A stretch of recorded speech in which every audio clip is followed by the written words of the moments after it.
It's a comedy Christmas with me, Alex Belfield, and we're talking to an old friend here on the programme today. Mark Thomas, how are you? I'm good, thank you very much. Firstly, what is going on? You're wet through, you're dripping, your hair is wet. Have you come out the shower? What's going on here? I've just cycled in like mad. It'd be great to sort of say, no, they have showers. And actually, I've just been luxuriating in their sauna. And this is sweat then, is it? This is proper sweat. This is manly sweat. Right, so, I mean, you are getting fit actually coming to do this interview, so I can feel good about that. I don't know whether it's fit or just sort of like one step nearer the coronary.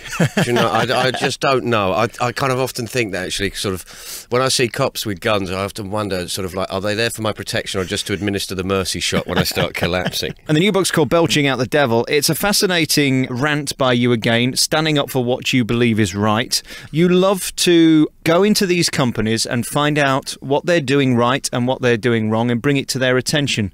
Do you let them know that you're looking into them before you write it? Well, what it is I went around the world, you know, whether it was from Colombia to America to India to Turkey to Ireland, you know, talking to people who are in conflict with the company. Yes, I do try and engage with the company and talk to them and say, you know, what's your reaction? Can I come and talk to you about here are the questions, here are the allegations? I put forward all these allegations to the company and questions to the company, and for ages, we had a very snippy sort of email exchange, which I've put at the back of the book. And at one point they said, we cannot keep answering your questions ad nauseum. And I said, well, actually, you haven't answered any.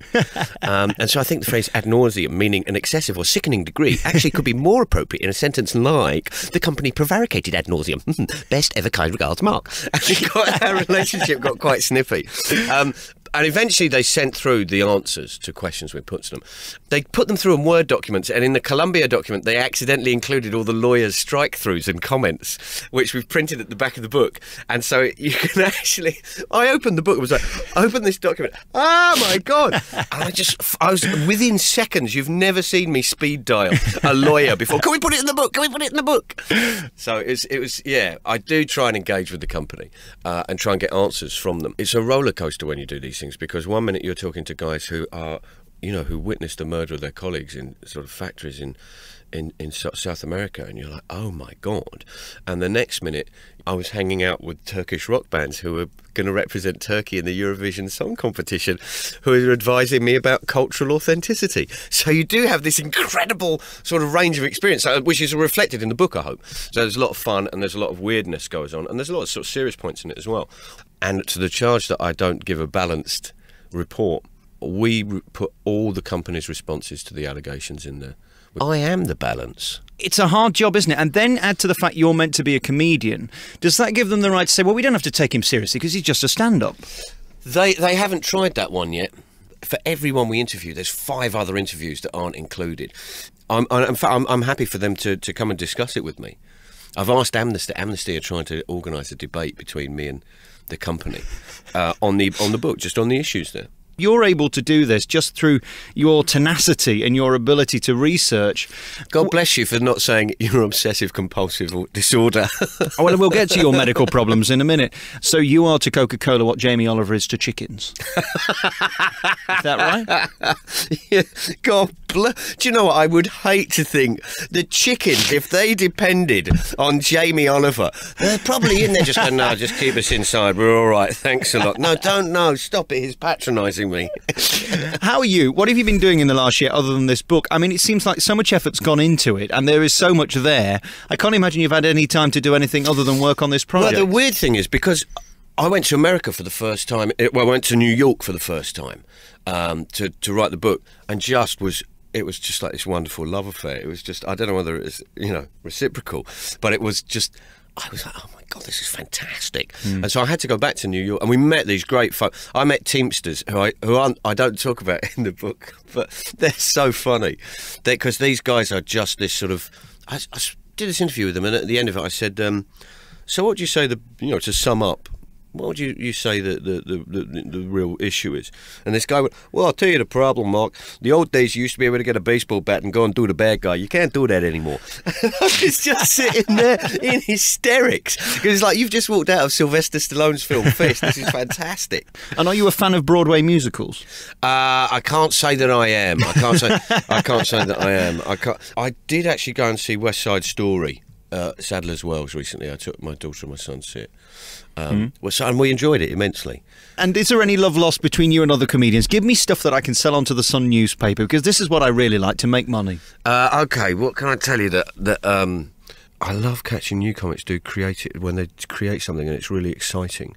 I love watching new stuff. The idea that we would... it's like I love music, you know what I mean? And it sort of like saturates your being, and it's like a love affair with an album, and I feel a similar way towards watching comics when they do brilliant work. It's like when you watch a comic burn, when you watch a comic...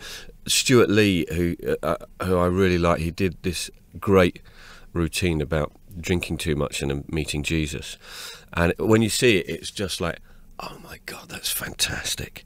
It's intoxicating when you see it. There's comics like Will Hodgson, who's a young comic who's from Cheltenham, who's just this amazing, brilliant stuff. He's this little sort of punk rocker boy who wears this sort of pink Mohican, but then he's got like nail varnish on and talks about Care Bears and talks about trying to survive in a very macho world, and does this incredible, very idiosyncratic stuff. Josie Long, who's just amazing, just these beautiful, beautiful sort of stories that ramble and turn in on themselves. And you see people like that who are just amazing performers, and for me, it's a joy. It's what I get angry at is when you see comics turning out the same old crap and lazy stuff and just pressing the buttons, and everything suddenly equals a new set of stereotypes. So students will eat pot noodles, put traffic cones onto the top of bus shelters, and and that'll be them. That's it, and they're lazy. And then you put it in there. That's the little bracket that everything you need to know about a student. There's no idea of individuality or getting past a stereotype. Help me with this, and I went to see a comic who sold out a 3,000-seater venue. He's doing arenas this autumn. He started his first 5 minutes reading off his hands, and then he went to cue cards for the rest of the show. Can you defend that to me as a comic, having paid 35 quid to stand on stage? I was just appalled for the audience, and at the end, this was a sellout crowd. They went... and off he went. No standing ovation. And I thought, you don't deserve a standing ovation, because I wouldn't get away with that in a village hall. I don't know the gig that you're referring to, but if that's the case, then it's not good. To see 35, to pay 30... You see, it's a lot of money, man. It's a lot of money. And when you're paying that much money, you expect them to deliver. You expect them to work on it. How, as a live performer, do you overcome that? And where do you learn your material so that when you go out on stage, you're not having to use cue cards? I get out and tell stories, and they all happened. So it's very hard unless I'm struck with amnesia. You work up material and you get it right, and you get the delivery right, and you get the stories flowing. And once you get to that stage, then you can busk all around the stage. It's a weird sort of state, because you kind of busk and then you get the stuff right, and then you go, now I need to busk again, and you have to do it live. Actually, you just have to do it live, but there is preparation that you can do. It's one of those things, if you haven't done it for a while, you just have to get back and do it and start from scratch again. I tend to think it's quite difficult if you're out of live performing to suddenly jump back in. You need to go and do the small clubs, and you need to make surprise appearances and do your 5 minutes and and get it working. It's a bit nuts. 600 people, and I'm worried, because I find that, actually, if you get that, actually sort of 300-400 is just the right size. Do you know what I mean? That's a really great size. This is the great thing about comedy, is actually stand-up comedy is the only art form where the audience determine the outcome of the evening. I'll tell you this for nothing, right? If you shout at a performer in a 200-300-seater, that will change the course of the evening. It might be a tiny course that it changes, but it changes the course of the evening. The audience, the performer reaction might say something, or they might go off and bust, they might reincorporate it, they might play with it, it might encourage others, it might, so you can develop a whole thing where actually the course of the evening changes. If you shout at Hamlet, it's staying on track. I'm telling you now, I've never once managed to derail Shakespeare, and I've tried. It's a very good point you make. And that feeling when you go out there and you're trying a new show, and especially serious stuff as well, you're pushing the boundaries all the time and just making people part of your journey. Life, though. That's life. That's what it happens. Do you know what I mean? This idea that only some people are funny and other people aren't funny. Everyone is funny. Everyone has sense of humour. Everyone encounters funny things all the time. Everyone, is a complex being, and that's what we are. So for me, it's just a matter of finding out the bits that are enjoyable. available there. But you do have a way of turning something that may not appear funny to me into something that's actually going to get a belly laugh out of your audience. You do that brilliantly. And how do you work those moments out? I think the thing is what you do is what I like doing is getting myself into situations where there's trouble to be had. I'll be honest with you. I had a thing. I was going into Parliament, and a cop stopped me. There's a long story involving this, but I won't bore you with it. But essentially, I was giving evidence at a select committee, and I forgot that I'd got torture equipment in my pocket. So I turned up in my best suit and my best sort of, like, I prepared what I was going to say to this committee. And the torture equipment, I should explain, was to show how the loopholes work within the law. So I was giving evidence at this committee showing how you could move things around the world and how you could get around British regulations. And I just forgot that I'd got this torture equipment, these thumb cuffs and shackle things. And so I was walking in, and actually what happened was, and I've told this story on stage, I panicked and told the cop what it was. He said, "What do you want?"